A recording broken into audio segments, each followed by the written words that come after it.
Subject కి ఒక teacher ఉంటారు, అన్ని సబ్జెక్టులు నన్ను చదవమంటారు. ఇంత చిన్న బుర్రలో అన్ని ఎలా నింపాలి? Class work, home work, fair notes అంటారు. సబ్జెక్ట్ కి 3 బుక్స్ పెట్టి బ్యాగ్ నింపుతారు. ఇన్ఫాక్ట్ నా బరువు కన్నా నా బ్యాగ్ బరువే ఎక్కువ.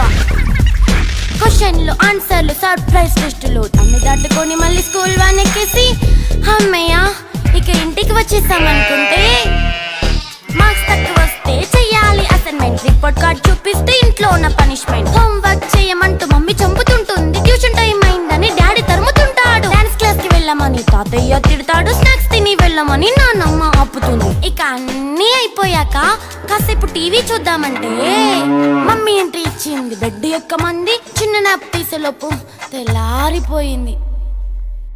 అయ్యో మళ్ళీ మొదలు ఈ స్కూల్ కష్టాలు, ఇక మళ్ళీ మొదలు